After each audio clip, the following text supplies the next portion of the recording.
Guys,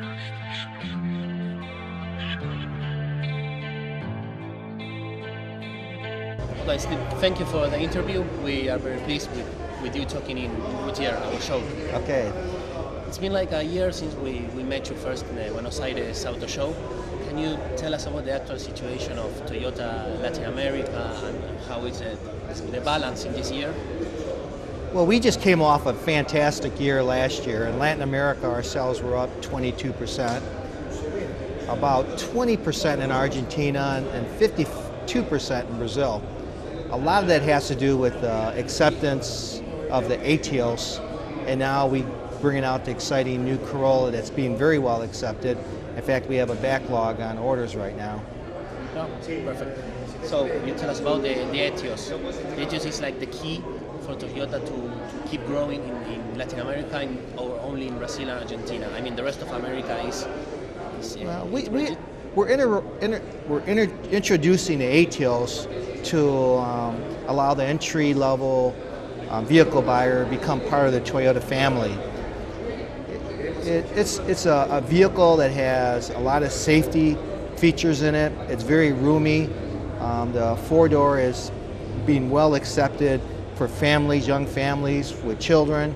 The hatchback is a very exciting vehicle for the younger body. We introduced the Etios Cross last November to give more of a rugged feel, and that's doing very, very well. And just recently, we introduced Etios Platinum, a sportier vision, a vision of a vehicle that allows for a little more dynamic looking. Okay, and how Toyota creates a new vehicle in a segment it wasn't present? I mean, how do you conceive a vehicle when people was accustomed to Corolla, for example? How do you tell people whose car entrance to Toyota is a Corolla to buy an Etios? We do a lot of market research, and we look at the trends of how people will behave and the types of vehicles that they want and vehicles we predict that they will want, and we try to fulfill that need.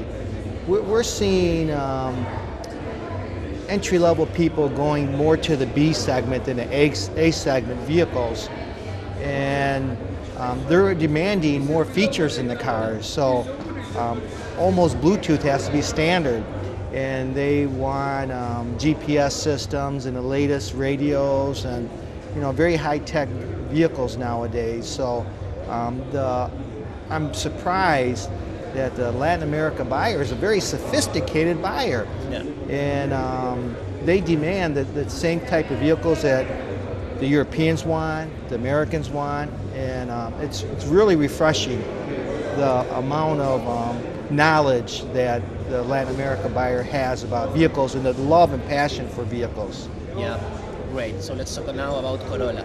It was launched in April, and how is it doing? The Corolla has been outstanding. It's, as you know, it's our bread and butter car. It's a car that has the brand image relies on the Corolla, and we have back orders both in Argentina and also in Brazil. Our plant has a capacity to build 75,000 units a year. We are squeezing every ounce out of that plant with good cooperation from the team members, good cooperation from the union, and we're able to sneak 90,000 units out of that plant, working every available Saturday that we can and as much overtime. However, that's still not enough. But when you look at the car, it's changed so much, it's matured so much. It has style, yet it has luxury. It's like an athlete with a tuxedo on, if you can imagine that. Yeah.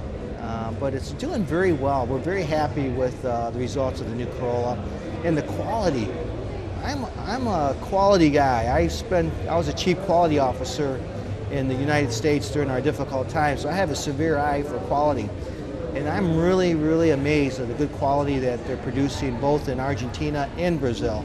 The Etios, the Corolla, the Hilux, SW4 are outstanding quality vehicles. I'm very proud of those team members that build those vehicles. Great, so now let's talk about, just you were talking about Hilux and the plans. Let's talk about Zárate and the latest investments. Recently Daniel was talking about this, but it was off air, so if you can talk about the investments Toyota is doing in the Zárate plant, and how important it is to the strategy of the brand in Latin America? I think that investment in Argentina is not only important to the investment to the plant, but it's important to our region. Toyota has allowed me, in Japan, to invest $800 million in a plant in a country that's struggling right now economically. I know when I announced that investment, many of my competitors called me up and they said, "Are you crazy? What do you know that we don't know?" And I said, Argentina's not going away. Yeah, they're struggling now, but they want to get better. They're putting policies in place that hurt for a while, but I truly believe Argentina is going to come out of this, and we're going to be ready. When Argentina comes out of this difficult time, we're going to be ready. We're going to be ready to build 140,000 units out of that plant. And our secret weapon is we're going to export. We're going to export about 70% of those vehicles throughout all Latin America. We're taking sales away from Thailand. So countries like Costa Rica, Chile, Colombia will now get Hilux SW4s that are built in Argentina. So cars built in our region for our region. And this is how we can develop not only Argentina economy, but the economy for the whole region. Okay, so now talking about Hilux, I know that maybe you cannot tell us, you can tell us a little bit about what should we expect from one of the most important products of your line, your portfolio.